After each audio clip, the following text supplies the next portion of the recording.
Welcome back to the weekly news roundup, and our first major topic is preparing our children's digital future. And I have a little bit to gripe about before we start here.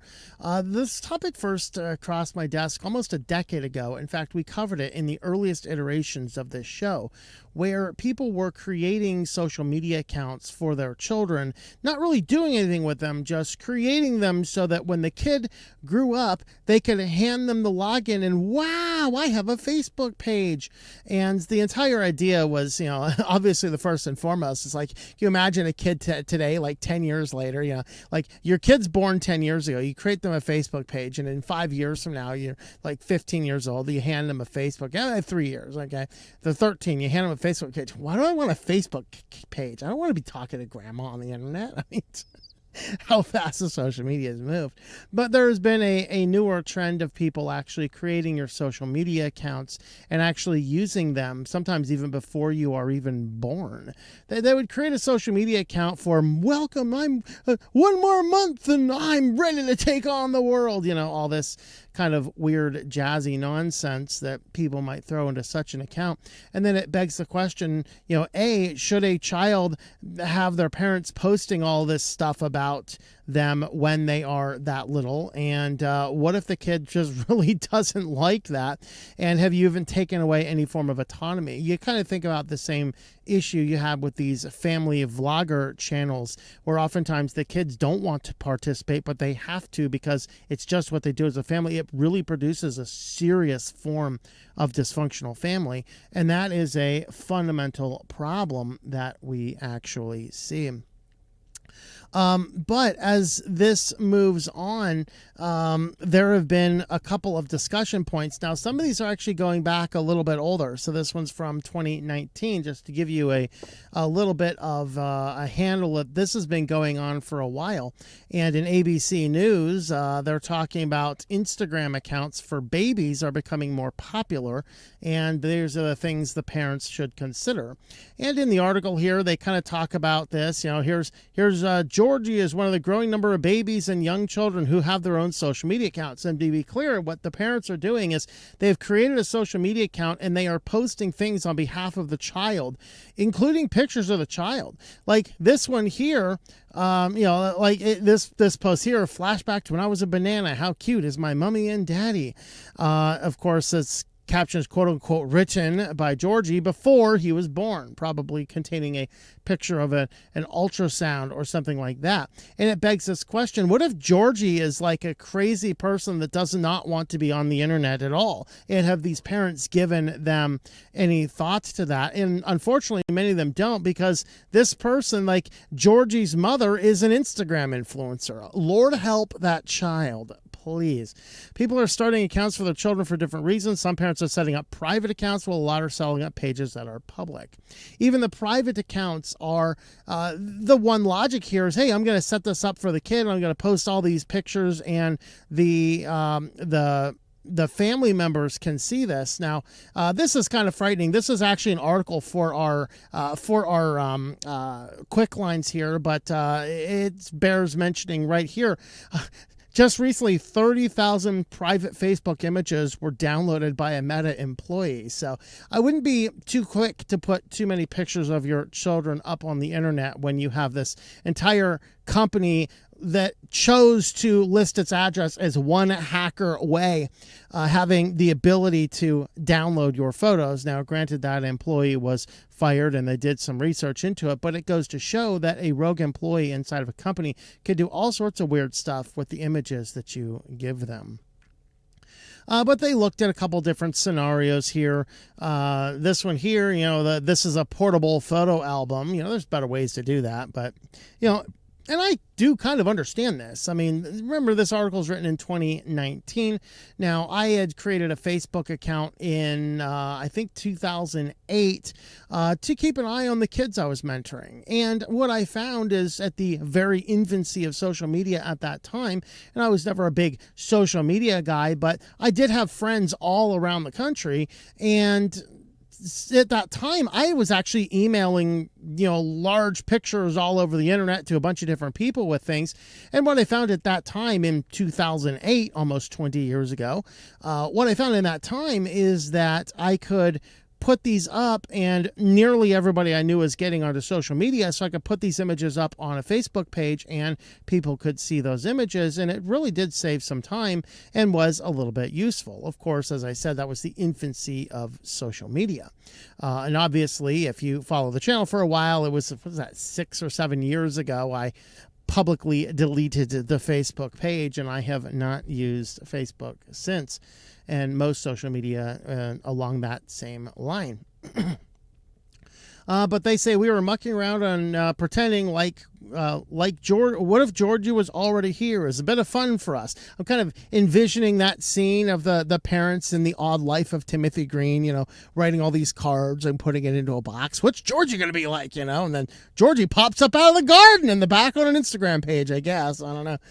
The parents both have access to his public account, which has more than 2,000 followers. So here we have 2,000 followers are watching the growth of this little child on the internet. No.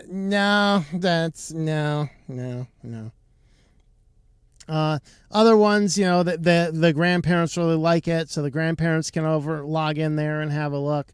Sometimes it's just sharing with family and close friends who live far away. Again, there's way better ways to do this. Nextcloud is a great option. You can set up a Nextcloud account, give everybody access to it, and privately throw a bunch of pictures into a shared folder. You can have discussions about it. It's all on servers you control, which are not monetizing your data anyway. Let's also not forget here that Facebook recently, with the all the AI hype, they default to opt you in, and you give consent that any image you share with Facebook can be used to train AI and involved in AI advertisements.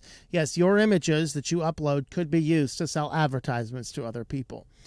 We covered that also in the news when it came out. So this article does talk about all of this general trend. And in 2021, over on Instagram, Gia Grimaldi writes an article saying, hey, stop doing this. This is ridiculous. Trend of normalizing the creation of Instagram accounts for babies isn't something just in the world of celebrities. It's an emerging practice I've noticed in my social circles, and according to researchers, 80% of children have an online presence by the time they are 2 years old, and you're already addicting them to social media. The Insta baby accounts is what they call them. They're to document pregnancy and to serve as a virtual baby book or to commercialize parenthood. The latter group probably needs an investigation. There's a big difference, though, between sharing photos of your baby on social media account versus sharing your photos on an account you make specifically for your baby using their name. So this is that question. Do you put pictures? And I would default to say never put pictures of your children on the internet. Don't do that. That is bad. Don't do that. There's too many sickos out there. And let's not forget that the hackers, one of the later family scams now is to take pictures of, maybe you put pictures of your 8-year-old up on Facebook, and some hacker takes that picture and manipulates it and makes it look like that child is in their custody, and they're sending you messages on Facebook with a quote-unquote ransom picture of the child demanding a bunch of money to release the child. And this is a serious problem, and we talked about these in the past. So you have to be wary about these things. They say not only is representing a baby on social media account they don't need incredibly creepy, it's invading someone's public identity when they're not even of age to use a platform it's being built on. And let's not forget to mention the concept of consent. And this is why I in general principle terms, I'm not calling for government regulation here, but in general principle terms, I do not think kids under 18 should be allowed on social media anyway, because they do not have that ability to consent. They do not understand the long-term consequences of their decisions. They cannot enter into a contract. So why are we allowing them onto these social media platforms that bind them to a terms of service and then further grants them this ability to do life-changing things without actually having any general recourse. It is nonsense, but of course we know they allow them on there because, we make a lot of money, and you gotta get the money, So making an account for a baby and tagging them in photos is creating a digital footprint before someone can stand up and take steps in real life. That is very good. And so GSS, for those who use Instagram as a digital scrapbook to share private updates with friends and family, I raise this parting thought. As you get older, and this is a great thought I never thought of. As you got older, did you want your parental figures to give your baby photos to other people? Most people would say no. Think about that you are taking photos of children, putting them on the internet, which lasts forever. And you may not want them. Like, how many parental fights are there now, parent-child fights are there now with young teenagers who just do not want their pictures on the internet, but they know every single time that phone comes out, their picture is going to be going on the internet. And they can't say anything about it because you've tried that. Like, but it's just for grandma to see. Oh, everyone just loves it. You are a dysfunctional parent and you need therapy. The teenager said no. Respect it. Respect it. Okay, creating a baby Instagram account, even a private one, publicizes intimate moments from someone else's life and gives any followers access to do whatever they want with them. Gia makes amazing points.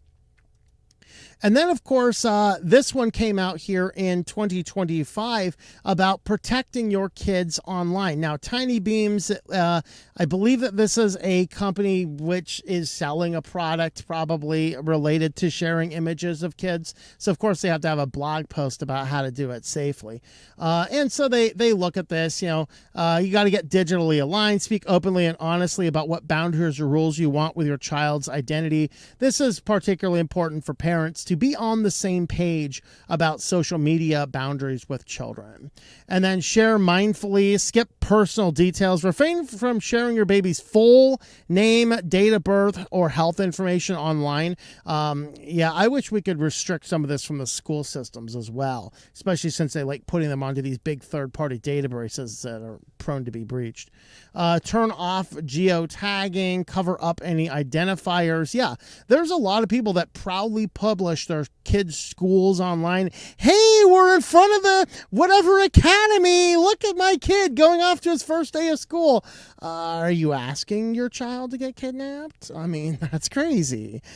Choose private platforms. There are more privacy ones. Be selective about photos. Think before you post. Consider the baby's future and spam responsibly. Or not there, not at all. So, of course, the common sense things that we oftentimes forget, reviewing privacy standards, especially with Facebook liking to turn things on. You want to audit your social media, make sure everything is going well. Beware of scams and phishing. Create strong passwords, enable two-factor authentication, etc. All the basic kind of stuff. And this begs the question, why in the world are we talking about this? Why are we doing this? Well, the reason I did is because this blog post from Proton caught me this week and kind of rubbed me the wrong way.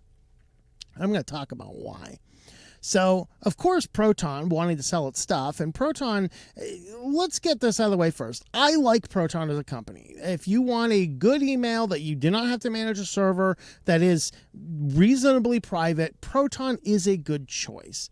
But there was an excellent video from the Hated One a few months ago talking about the problem that Proton is doing right now is they're basically trying to be a quote-unquote privacy version of Google, meaning they want to be the one managing all of your data. And as he makes in that video, which is a very good point, is that the big problem with a lot of privacy is if all of your data is in one place.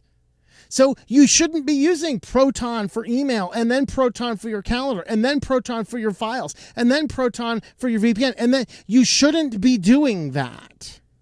Okay, you should use Proton specifically. Like maybe you're using Tuda as an email and Proton as a drive. That's great. Or vice versa. I think Tuda just released its drive. But as much as I like Proton as a company, Proton does have this issue that they're trying to be the one-stop shop for all of your digital needs. And that means there is a much bigger target on it to hack or breach or implant a rogue employee. And that is a fundamental problem. But further behind this, we'll read through what they wanted to say. And I'm going to tell you, this is a giant logical fallacy. And I'll tell you why. Okay, born private, reserve your child's first email address with Proton. So the idea here, and they have some solid facts, and so it's easy to get caught up in this. Kids need email sooner than ever. You got school apps, you got games, you got messaging tools, all ask for an email address long before a child understands what privacy is or how their data may be misused. 43% of children under the age of 18 have their own personal email address, according to a recent survey from Proton. And for many people, that childhood inbox becomes the one they carry into adulthood. When parents default to the email services they already use, a child's inbox starts inside of big tech systems like Gmail or Outlook that are built for advertising and data collection. Okay, these are all valid points that they make. So if your child must have an email, I think Proton is a good place to go. Lord forbid, we get them addicted to Google and Microsoft and things like that. But here's where it kind of gets interesting. Email is your child's digital identity. Mainstream email services routinely insert tracking pixels into messages, collect metadata, analyze behavior, and use inbox activity to refine advertisement systems or to train AI models. Now, if you take the companies at face value, I don't know of any of them that openly say that they're doing all this. Where you have a problem is the marketing companies put in tracking pixels to see who opened the emails. The various services that you're using are tracking your things, but email application itself generally does not, with a few exceptions, but generally it does not. And so they say we're offering a safer starting point, which in true reality they are. So why do I have a problem with this? Well, ultimately I have a problem with this because the thing that makes email bad for kids is not the service itself. It is the number of accounts that have the service, that have the email address. The fundamental problem with kids is they have an email address and then they use it for a bunch of things. And then they never get rid of the email address. And they keep the same email address forever. And then that email address that is used forever is now perpetually tagged and tracked by all the data brokers, by all the things. Obscurity means you're changing your email addresses. It does not mean, in other words, the privacy point here is not the email address itself. It is where the email address is, who has interacted with it, what have they done with it. That is where your privacy is, because you're tracked by the identifier, your email address, not by the email address provider itself. By and large, are not doing that much stuff. Now, are they? To a degree, yes. In fact, I have been in a process of moving. I had some banks on some old email addresses that I had that are managed by third-party services, and I've been slowly migrating those into email addresses unique to each individual location on a server I control. Because, yes, I am concerned that those companies may have access to information. But the ultimate thing kids need to do, you should let your child get the crazy, weird, wild, and wacky email address wherever they want it. If it's a Gmail or an Outlook or whatever else, teach them about the dangers of that. But especially since the school system's generally setting up one of those two emails for them anyway, you may as well just use that one, because we live in this insane world that forces our children, at least here in America, to have an email address from a big tech company. So what my advice has always been to young people is use that address for everything. And once you turn 18 and graduate school, nuke it. Completely walk away and start fresh at 18 with a brand new address, so that nothing from your childhood could be used to monetize and bring you back. That is how to reset stuff. It is the functional equivalent of going into your phone and resetting your advertiser ID. So what rubbed me wrong about this Proton blog post here is the assumption that the email service itself is the main problem, where the main problem is how many places has that email address gone to. And that is the fundamental thing you have to think about. And since here in America, at least, most schools force them to have one of these, and I will tell you, fight as hard as you can to not have your kid on one of those email addresses. But if they have to have one anyway, Tell them to use that for all the crazy things that kids do. And then nuke it once they become of age. Just nuke it. Nuke it all the way. And then start fresh with something else like a Proton or a Tutamail or some other privacy focused email addresses. All right. So that's kind of what I want to say here. It started with this trend. Then we need to stop creating things, because the real harm here is having these accounts for this long period of time. That's what we need to do. Train the kids to nuke their emails at the end of the day, rather than trying to assume that just because you have a Proton email address, you're immune to all this tracking. Oh, no.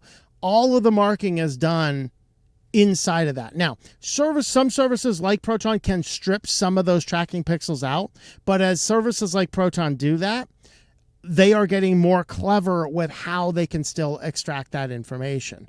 And now, in some cases, in fact, one of my friends that does a lot of things with email marketing said the other day that the current trend they're dealing with right now is AI, like, OpenCloud or other services like that, agentic AI. If you tell the AI, hey, read my email and summarize my email for me, marketers are now having a problem that because of AI inboxes, 100% of emails are now being marked as opened and read. So, which is not actually happening. So it's an interesting trend, but at the bottom line of it, no, your kids should not have just start their life with a Proton email address and keep that email address for the rest of their life. No, they're going to do a bunch of stupid digital things in their teenage years. As soon as they become 18, you should instruct them to nuke whatever they did and start fresh. That is effectively the best way to manage the things that you are doing.